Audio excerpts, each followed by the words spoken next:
안녕하세요. 관계교육입니다. 이번 시간은 소방시설법을 함께 보도록 하겠습니다. 1번입니다. 화재 예방 소방시설 설치 유지 안전관리에 관한 법령상 용어 설명으로 옳지 않은 것 찾도록 되어 있습니다. 1번 소방시설이란 소화설비, 경보설비, 피난설비, 소화용수설비, 소화활동설비를 말한다. 1번 맞습니다. 여기 소화설비는 화재를 진압하기 위한 소화기 등을, 옥내 소화전 등을 소화설비라 표현합니다.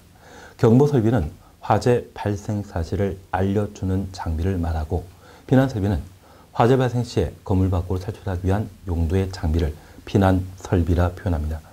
소화용수설비는 화재를 진압하기 위한 물을 공급하기 위한 소화전 등을 말하며, 소화활동설비는 소화활동에 도움을 제공하는 각종 기계 장비를 말하는데, 제연설비나 비상 콘센트 등을 소화활동설비라 표현합니다. 1번 맞는 질문입니다. 2번입니다. 소방시설 등이란 소방시설과 비상구, 방화문, 방화샤타를 말한다. 그래서 소방시설 등은 기존 소방시설 외 비상구와 방화문 등을 소방시설 등이라 표현합니다. 그런데 이 비상구는 하나의 출입문에 해당되는 것으로 기계 장비와는 관계가 없기 때문에 피난설비는 아닙니다. 그래서 비상구와 방화문은 하나의 출입문, 문에 해당되는 구조이기 때문에 이러한 부분들은 소방시설 등이라 표현하게 됩니다. 3번입니다.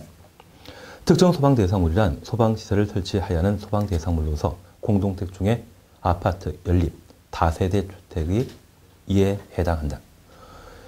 여기 특정 소방대상물은 소방시설을 갖춰야 되는 소방대상물로서 공동택에는 아파트와 기숙사를 특정 소방대상물로 구분하고 있습니다.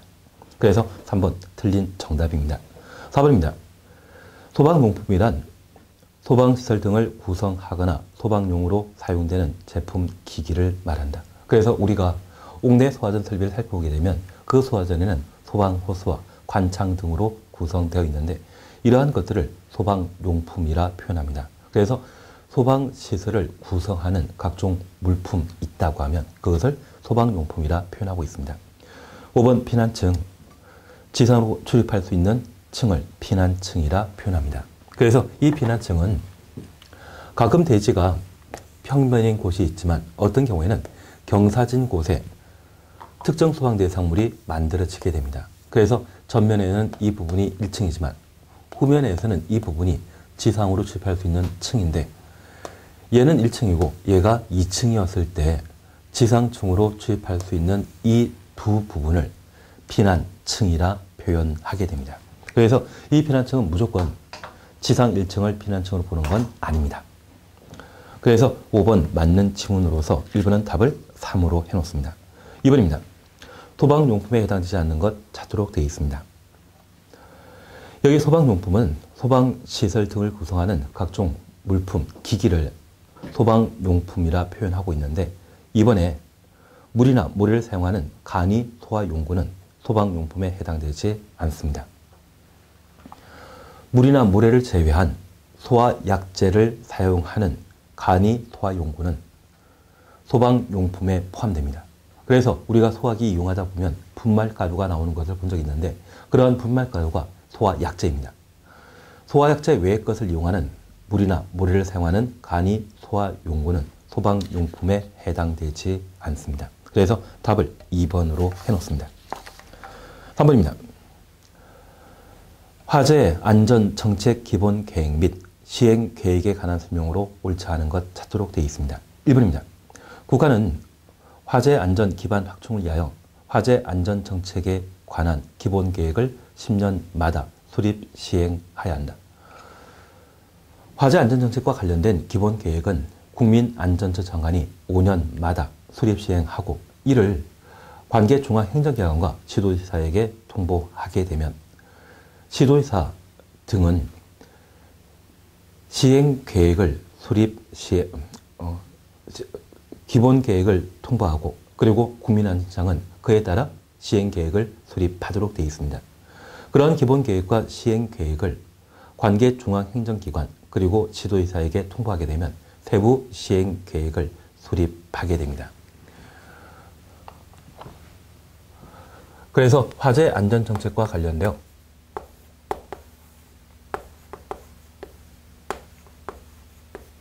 수립하게 되는 행정계획으로서 기본계획과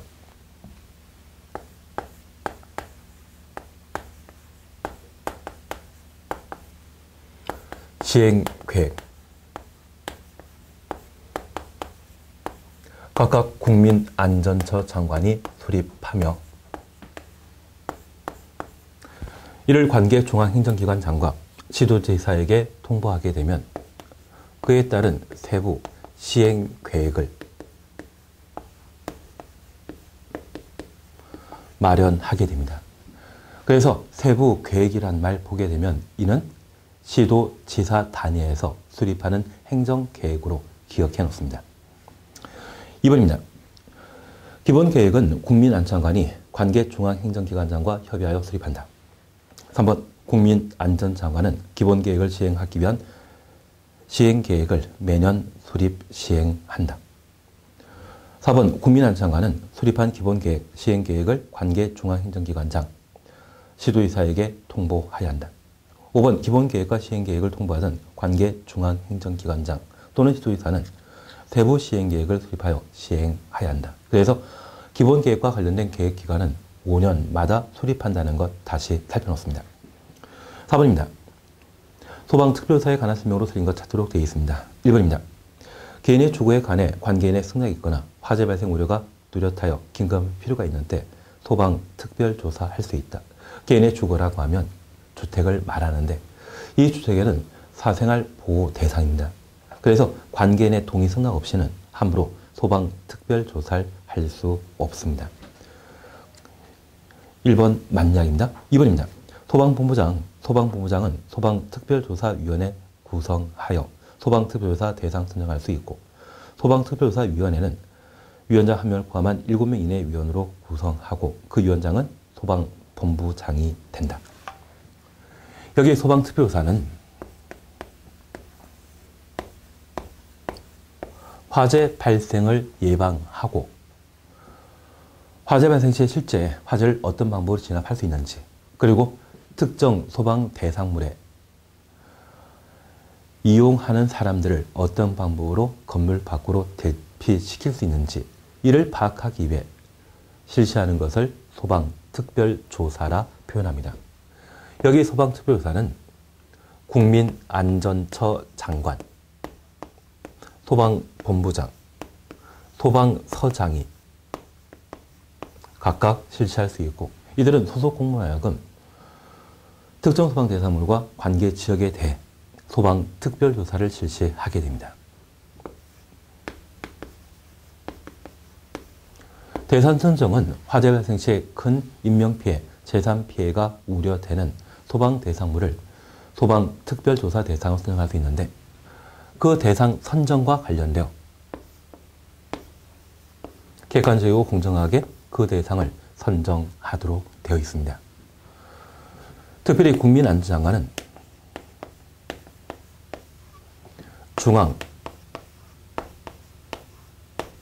소방특별조사단을 구성하여 그 대상을 선정할 수 있고 소방본부장은 소방특별조사위원회를 구성하여 그 대상을 선정할 수 있는데 특별히 국민안전장관이 소방특별조사 대상을 선정하는 때에는 중앙소방특별조사단을 편성한다는 점 기억해 놓으시고 반면 소방본부장은 소방특별조사위원회를 구성하여 그 대상을 선정하도록 되어 있습니다. 여기 중앙소방특별조사단은 21명으로 구성되는 반면 소방특별조사위원회는 위원장을 포함한 7명 이내의 위원으로 구성되는 것을 특징으로 하고 있습니다. 반면에 소방서장이 소방특별조사 실시할 때 이러한 기구 없이 대상 선정한다는 점을 기억해 놓습니다. 그리고 이 소방특별조사 대상을 선정하게 되면 소방특별조사를 실시하게 되었을 때 7일 전에 통지하고 주간에 현장을 방문하여 소방특별조사하며 야간에는 관계인의 동의 승낙이 있거나 긴급한 필요성이 있거나 사전에 통제했을 때 조사 목적을 달성하기 곤란한 경우, 그러한 때만 야간에 소방특별조사 실시할 수 있습니다. 그리고 문제점이 발견되게 된다고 하면 그에 대해 충분히 화재 예방을 위한 조치를 해달라고 요구, 명령할 수 있으며 이러한 명령을 조치명령이라 표현하게 됩니다. 그래서 이 소방특별조사와 관련되어서는 취지, 절차, 대상 선정과 관련된 다양한 부분들을 꼼꼼히 살펴주시는 게 필요한 시험거리가 되게 됩니다. 2번 맞는 지문입니다. 3번입니다. 국민안전장관 등이 소방특별조사 하려면 3일 전에 관계인에게 조사 대상, 기간, 조사 사유를 서면으로 알려야 된다. 소방특별조사 하고자 한다고 하면 7일 전에 사전에 통지하도록 되어 있습니다. 그래서 답을 3번으로 해놓습니다. 5번입니다. 원칙적으로 소방특별조사는 관계인 승낙 없이 해가 뜨기 전 해가 진대할 수 없다. 주간에 실시하는 것이지 야간에 실시하는 것 아닙니다. 그리고 5번 국민안전장관은 소방특별조사할 때 필요하면 중앙소방특별조사단을 편성 운영할 수 있고 중앙소방특별조사단은 단장을 포함하여 21명 이내 단원으로 구성한다. 그래서 중앙소방특별조사단과 소방특별조사위원회 구성, 누가 하는지, 구성 인원 어떻게 되는지 그러한 부분들을 각각 살펴놓습니다. 그래서 4번은 답을 3번으로 해놓으시면 되죠. 5번입니다. 소방시설 설치 유지 안전관리 법령에 따라 빈칸에 들어갈 것을 순서대로 나열한 것 찾도록 되어 있습니다. 1번입니다. 국민안전처장관, 소방본부장, 소방서장은 소방특별조사 하려면 며칠 전에 관계인에게 서면을 해야 된다. 7일 전입니다. 2번입니다. 소방특별조사 결과 조치 명령으로 인해 손실보상하는 경우 손실보상금의 지급, 공탁통지에 불복한 자는 그 지급 공탁통지 받은 날부터 30일 이내 토지수용위원회 재결 신청할 수 있습니다. 그래서 7일 전에 사전에 통지하고 토지수용위원회 재결 신청은 공탁 등을 통지받은 날부터 30일 이내 처리하도록 되어 있습니다. 그래서 답을 5번으로 해놓습니다. 6번입니다. 소방시설 등의 유지관리에 관한 설명으로 옳지 않은 것 찾도록 되어 있습니다. 1번입니다. 특정 소방대상물의 관계인은 특정 소방대상물의 규모 등을 고려하여 소방시설을 지도에서 정하는 화재안전기준에 따라 설치, 유지, 관리하여야 한다. 그래서 특정 소방대상물에 있어서는 화재 발생 시에 화재에 대응하기 위한 소방시설을 법률 규정에 따라 설치하도록 되어 있습니다. 다만 우리가 살펴주실 것은 이 화재 안전 기준에 대해서는 지도이사가 결정하는 것이 아니라 국민안전처 장관이 결정하게 됩니다. 그래서 6번 특정 소방대상물의 관계인은 특정 소방대상물의 규모 등을 고려하여 소방시설 설치해야 하는데 그 소방시설의 설치 기준인 화재 안전 기준에 대해서는 시도이사가 정하는 것이 아니라 국민안전처 장관이 결정하게 됩니다. 그래서 1번 틀린 정답입니다. 2번입니다. 소방본부장이나 소방서장은 특정 소방대상물의 소방시설이 화재안전기준에 따라 설치, 유지, 관리되지 아니한 경우 특정 소방대상물의 관계인에게 필요한 조치 명할 수 있다. 3번 특정 소방대상물의 관계인은 피난시설 등이 폐쇄되거나 훼손되는 등의 행위를 하여서는 아니 된다. 4번입니다.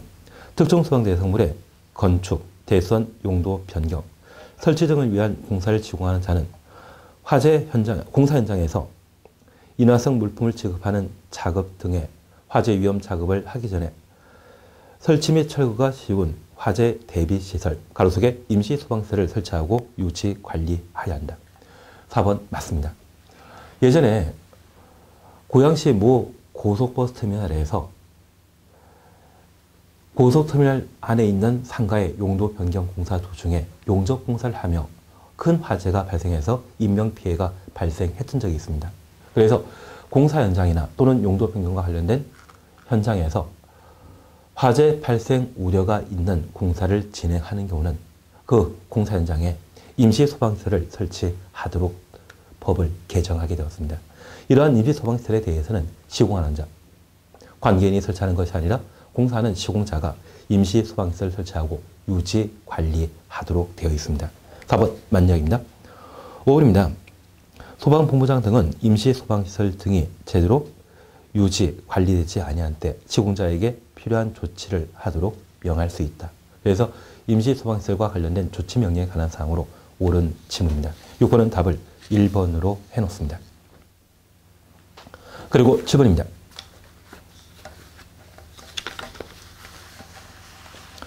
다음 신축하는 특정 소방 대상물의 성능 위주 설계에 해당하는 것 찾도록 되어 있습니다. 여기 성능 위주 설계는 소방시설법에 따라 특정 소방 대상물에는 화재 안전 기준이 정하는 바에 따라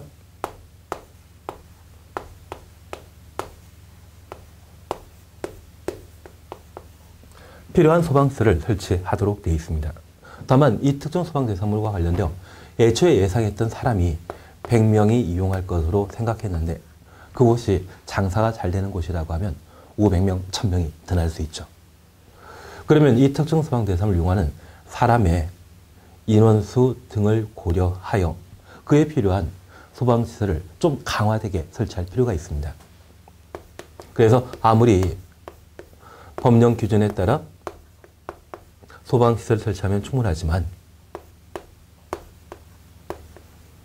특정 소방 대상물의 용도 등을 고려하여 충분한 소방시설을 설치할 수 있도록 이번에 법을 개정하여 성능 위주 설계 대상을 따로 정하게 되었습니다. 그래서 이 성능 위주 설계 대상은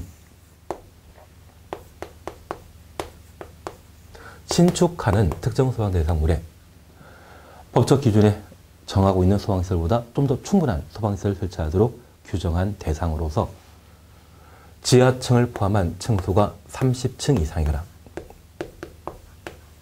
그 높이가 100m 이상인 경우, 원래 120 나와야 되는데 이게 좀 잘못된 것 같습니다.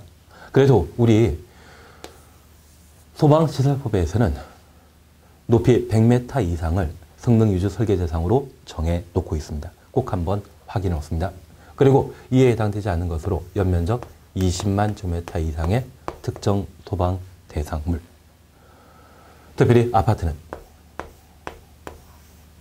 성능 위주 설계 대상에서 제외시키고 있습니다. 그리고 영화관의 상영관 장소가 10개 이상인 때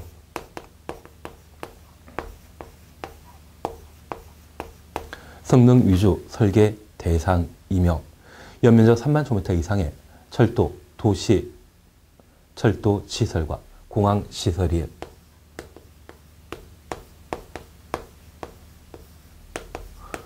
성능 위주 설계 대상이 되게 됩니다. 여기에 못 미친다고 하면 성능 위주 설계할 필요 없죠. 그래서 1번 연면적 10만 제곱미터인 특정 소방 대상물 성능 위주 설계 대상 아닙니다.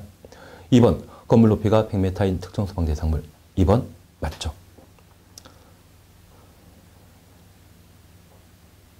3번 지하층을 포함한 층수가 3층인 아파트. 아파트는 층수가 3층 이상, 높이가 100m 이상이라 할지라도 성능 위주 설계 대상에서 제외시킵니다. 그리고 4번 연면적 2만 제곱미터인 철도, 도시 철도의 시설. 철도 시설이라 하면 서울역 같은 역사 건물을 말합니다. 3만 제곱미터 이상일 때 성능 위주 설계 대상이라는 점 기억해 놓습니다. 영화 상영관이 5개 이상인 특정 소방 대상물, 상영관이 10곳 이상일 때 성능 위주 설계 대상이 되게 됩니다. 그래서 7번의 답을 2번으로 해놓습니다.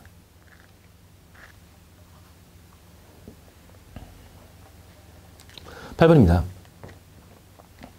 특정 소방 대상물에 관한 설명 중 옳지 않은 것 찾도록 되어 있습니다. 1번 특정 소방 대상물은 소방시설을 설치하는 소방 대상물로서 대통령령이 정하는 것을 말한다. 그래서 아파트 기숙사가 대표적인 특정 소방 대상물에 해당되게 됩니다.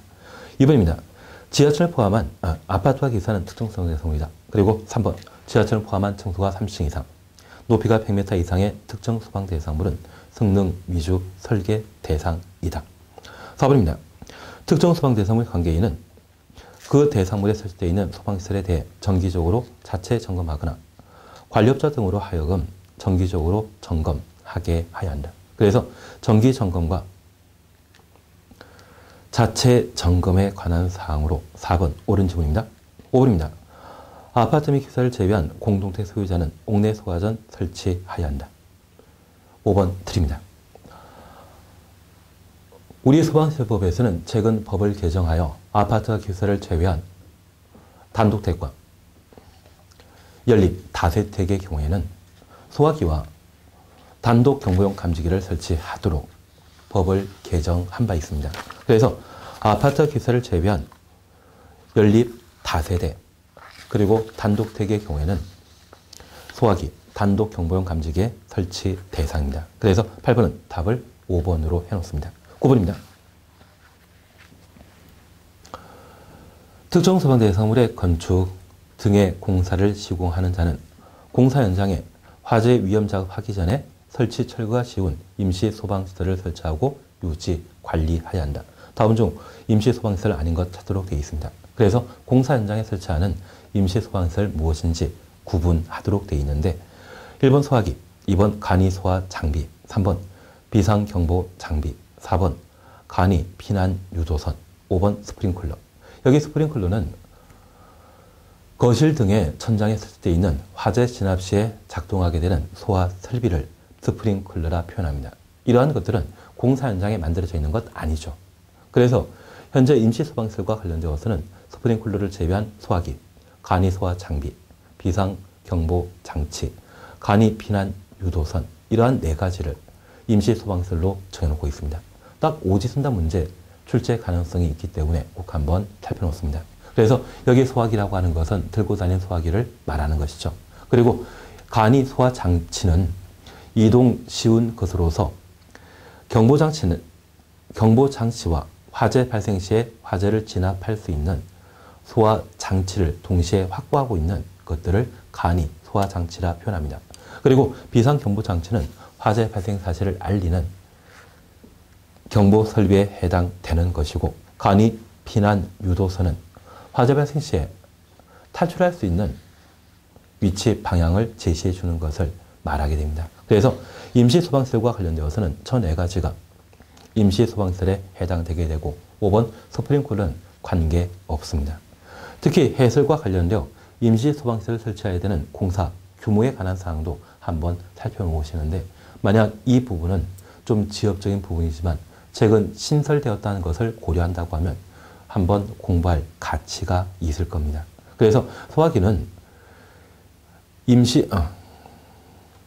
공사 현장에 항상 설치할 대상이고 특별히 간이 소화기는 연면적 3,000제곱미터 이상의 작업 현장 그리고 바닥 면적 600제곱미터 이상의 지하층, 무창층, 4층 이상의 층에 설치하도록 되어 있으며 비상경보장치는 연면적 400제곱미터 이상일 때 바닥 면적 150제곱미터 이상의 지하층과 무창층에 간이 피난 유도선은 바닥 면적 150m 이상의 지하층, 무창층에 설치한다는 걸 확인해 놓습니다. 그래서 우리가 기본적으로 구분해 주실 것은 비상경보장치와 피난 유도선은 화재 진압에 직접 관계된 것 아니죠. 그래서 바닥 면적 150제곱미터 이상의 지하층, 무창층에 설치하는 것을 기본으로 하고 간이 소화 장치는 소화 설비와 경보 설비가 동시에 갖춰져 있는 이동 가능한 장비를 말하는데 이러한 것들은 규모 큰 곳에 설치하도록 되어 있습니다. 그래서 연면적 3,000제곱미터 이상, 바닥 면적 600제곱미터 이상의 지하층이나 무창층, 4층 이상의 건축물에 화재 위험 작업을 하는 작업 현장에 설치하도록 되어 있습니다. 그래서 이 구분과 관련되어서는 해설에 관한 것을 꼭 한번 확인해 놓습니다. 10번입니다. 방염 대상 물품 아닌 것 찾도록 되어 있습니다. 여기 방염 대상 물품은 화재 발생 시에 불꽃이 발생하게 되는데 이 불꽃을 불꽃염이라 표현합니다. 이러한 불꽃이 물건에 인화되게 되면 그것으로 큰 화재가 발생할 수 있는데 이러한 불꽃이 쉽게 옮겨 붙지 못하도록 방염 처리한 물건을 방염 대상 물품이라 표현합니다. 특별히 이 방염 대상 물품은 그 가격이 일반 물건과 비교하게 되었을 때 한 2배, 3배 정도 높은 가격으로 판매되고 있습니다. 그래서 이 방염 대상 물품을 설치할 대상 건축물에는 아파트는 제식입니다. 그러면 이 방음 처리가 필요한 것은 가장 대표적인 것이 카펫이나 또는 커튼 등이 여기에 해당되게 되는데, 아파트에 설치하는 커튼을 방염 대상 물품으로 설치하게 된다면 그 부매 비용이 만만치 않죠. 그래서 이 방염 대상 물품 설치할 대상 특정 소방 대상물로 아파트를 제외시킨다는 것을 꼭 한번 기억해 놓습니다. 그러면 방염 대상 물품, 방염 처리할 물품 아닌 것 찾도록 되어 있는데 답은 4번입니다. 두께 2mm 미만의 종이 벽지는 방염 대상 물품이 아닙니다. 하지만 이 종이류로서 두께가 2mm 이상인 때에는 방염 처리 대상이고, 두께가 2mm 미만의 종이 벽지에 대해서는 방염 처리 대상에서 제외시키고 있습니다. 그래서 답을 4번으로 해놓습니다. 11번입니다. 소방안전관리자 등에 관한 설명으로 옳지 않아 찾도록 되어 있습니다. 1번 소방안전관리사물의 관계인은 소방안전관리자 및 소방안전관리 보조자 선임하여야 한다.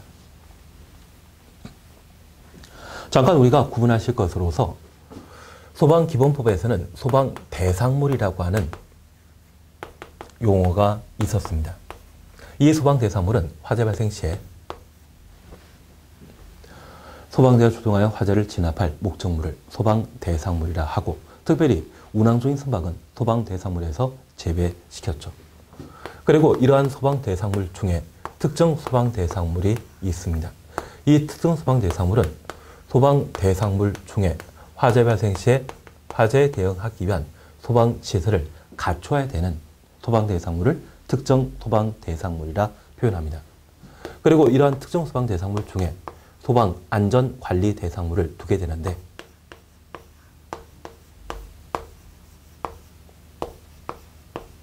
우리 소방안전관리자를 선임해야 되는 특정 소방대상물을 소방안전관리 대상물이라 표현합니다. 과거에 방화관리자란 말 들어본 적 있나요? 그 방화관리자를 지금은 소방안전관리자로 달리 표현하는데, 특정 소방대상물에는 다양한 소방시설이 설치되어 있고, 이러한 소방시설이 정상적으로 유지, 작동될 수 있도록 그 전문가를 배치할 필요가 있습니다. 그래서 소방안전관리자를 선임할 대상, 소방안전관리 대상물이라 표현하는데, 이러한 소방안전관리사물은 특급, 1급, 2급으로 각각 구분하고 있습니다. 특급과 1급에는 아파트는 그 요건에 해당된다 할지라도 소방안전관리자의 선임 대상에서 제외하고, 1급과 2급인 때, 2급인 때 의무 관리 대상, 공동주택에 해당되는 아파트인 때 2급 소방안전관리자를 선임하도록 되어 있습니다. 그러면 이 특급에 있어서는 지하철 포함한 층수가 30층 이상이거나 높이가 120m 이상, 연면적 20만 제곱미터 이상의 특정 소방대상물을 특급 소방안전관리사물로 정하고, 1급은 층수가 11층 이상이거나 연면적 15,000제곱미터 이상인 때 1급 소방안전관리사물로 정해 놓고 있습니다. 특별히 아파트는 11층 이상이랄지라도 1급 소방안전관리사물이 못 된다는 것 기억해 놓습니다. 의무관리상 공택에 해당되는 아파트일 때만 소방안전관리자를 선임하도록 되어 있습니다. 그리고 이 소방안전관리자를 선임할 소방안전관리 대상물에는 그 보조자를 선임하도록 되어 있는데, 아파트 중에 300세대 이상인 때 아파트를 제외한 연면적 15,000제곱미터 이상의 특정 소방대상물, 그리고 이 둘에 해당되지 않는 특정 소방대상물로서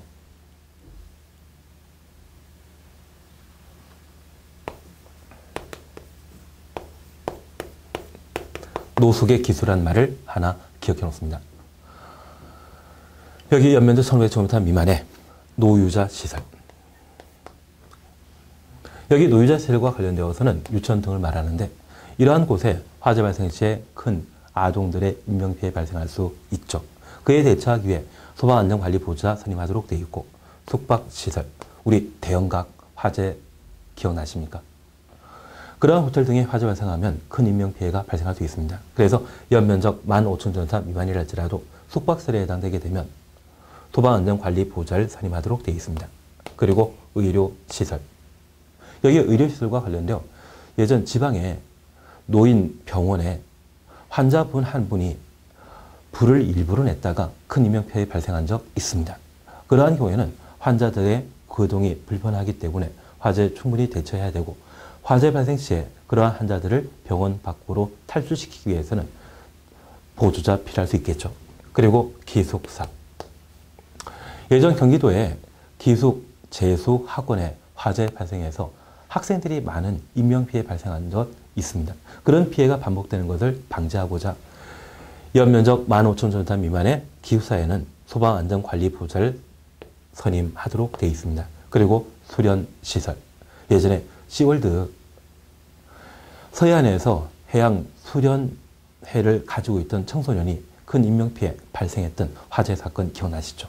그래서 이 5가지 용도에는 최근 또는 과거에 큰 인명피해 발생이 있었던 대상으로 이러한 경우는 연면적 15,000제곱미터 미만이랄지라도 보호자 선임 대상으로 정해 놓게 됩니다. 왜 5가지가 소방안전관리보호자 선임해야 되는지 그 취지를 이해하셨다고 하면 우리 배달의 기수라고 하는 이야기 들어본 적 있으시죠? 군인도 나오는 것도 있지만 요즘은 앱에 배달의 기수라고 하는 앱도 있다더라고요. 그래서 그 말 기억하시면서 노숙의 기수란 5글자 기억하시고 그와 관련된 소방안전관리보호자 선임할 것이 무엇인지 꼭 한번 확인해 놓습니다. 그러면 이러한 보호자 선임에 있어서는 각각 1명 이상 선임하도록 되어 있는데 아파트의 경우는 300 초과하는 때 보조자를 1명 더 선임하도록 되어 있고 그러면 300세대부터 599세대 아파트에는 소방안전관리자 1명과 보조자 1명 두고 있지만 600세대부터 899세대까지 보조자 1명 추가해야 되죠. 2명 둬야 되겠죠. 그리고 연면적 15,000제곱미터 이상의 특정 소방 대상물의 경우 보조자 1명 선임하도록 되어 있고 초과는 15,000제곱미터마다 보조자 1명 추가로 선임하도록 되어 있습니다. 그리고 노숙의 기숙 이 5가지 용도의 경우에는 규모와 관계없이 소방안전관리보호자 1명을 선임하도록 되어 있습니다. 그래서 최근 개정된 사항으로 소방안전관리자에 관한 사항과 소방안전관리보호자 선임에 관한 사항들을 각각 살펴보시는데 이 자체는 하나의 관리 실무의 주요 시험 문제로 출제될 수 있을 겁니다. 그래서 11번, 1번 맞는 이야기입니다. 2번입니다. 지하철 제외한 층수가 11층 이상의 건축물, 고층 건축물의 특정 소방 대상물로서 그 관리 권한이 분리되어 있는 것 가운데 소방본부장이나 소방서장이 지정하는 특정 소방 대상물의 관계인은 공동소방안전관리자 선임하여야 한다. 공동소방안전관리자의 선임에 관한 사항으로 2번 맞는 이야기입니다. 그래서 특정 주상복합 건물의 경우는 상가 관리 책임자와 공동택의 관리 책임자가 서로 다른 경우가 있는데 이들을 동시에 공동으로 상가와 주택을 관리할 목적으로 공동소방안전관리자를 따로 선임할 수 있습니다. 4번입니다. 3번입니다. 소방안전관리사물의 관계인이 소방안전관리자 선임한 경우 선임한 날부터 30일 내 신고해야 한다. 소방안전관리자의 선임에 대해서는 14일 내 신고하도록 되어 있습니다. 그래서 3번 틀린 정답으로 4번 소방안전관리자 해임한 경우 그 관계인 또는 해임된 소방안전관리자는 소방본부장이나 소방서장에게 그 사실을 알려 해임 사실 확인 받을 수 있도록 한다. 5번입니다. 소방안전관리사물의 관계인은 소방안전관리자가 소방안전관리 업무를 성실하게 수행할 수 있도록 지도 감독해야 한다. 그래서 소방안전관리자를 지휘 감독하는 자는 관계인이라는 것 확인해놓습니다. 그래서 11번은 답을 3번으로 해놓습니다. 12번입니다. 공동소방안전관리자의 권한이 분리되어 있어 소방본부장, 소방서장의 지정에 따라 공동안전관리자를 선임할 특정 소방대상물 아닌 것 찾도록 되어 있습니다. 1. 지하철을 포함한 층수가 11층 이상의 고층 건축물. 층수 계산 시에 지하층은 대부분 제외시킵니다. 그래서 지상층만을 기준으로 층수 계산하게 됩니다. 1번 틀립니다. 다만 우리 관계법규 또는 소방법에서는 2가지 경우에 지하층을 포함시킨다는 게 나옵니다. 성능 위주 설계 재산과 특급 소방안전관리상물의 구분에 지하층을 포함한 30층 이상, 그때 지하층 포함시키는 것이고요. 그걸 제외한 대부분의 경우에는 지하층을 배제하게 됩니다. 그래서 공동소방안전관리자 선임 대상에 있어서도 1. 지하층 포함한 지하층을 제외한 11층 이상의 고층 건축물이 공동소방안전관리자의 선임 대상입니다. 그리고 연면적 5,000제곱미터 이상의 복합건축물, 층수가 5층 이상의 복합건축물, 판매시설 중에 도매시장과 소매시장, 지하가 이러한 것들이 공동소방안전관리자의 선임 대상이 되게 됩니다. 그래서 12번은 답을 1번으로 해놓습니다. 그리고 13번 함께 살펴봅니다.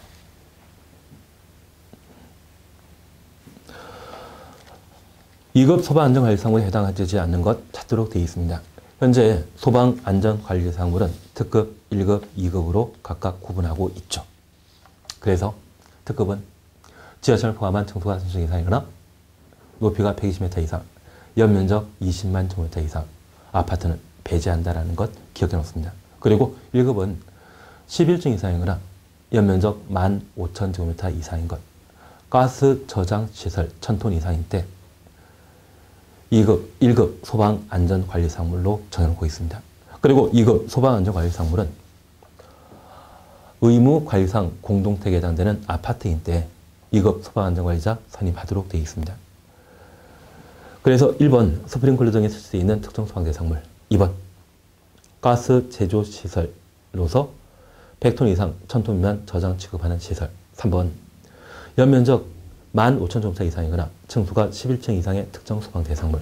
여기 3번에 해당되게 되면 1급 소방안전관리사물이지 2급 아니죠. 그리고 4번 의무관리상 공택, 5번 국보 보물로 지정되어 있는 목조 건축물. 그래서 우리가 구분해 주실 것으로서 과거 방화관리자라 불렸던 소방안전관리자를 선임할 대상 소방안전관리사물은 특급 3층 이상이거나 120m 이상, 연면적 20만 제곱미터 이상인데 1급 11층 이상이거나 연면적 15,000제곱미터 이상인데, 그래서 특급 1급 규모에 관한 사안들을 파악해 놓으시고 특별히 아파트를 제외시킨다는 것 다시 한번 확인해 놓습니다. 이번 시간 여기까지 함께 하시고 다음 시간에 14번 문제를 함께 살펴나가도록 하겠습니다. 수고하셨습니다.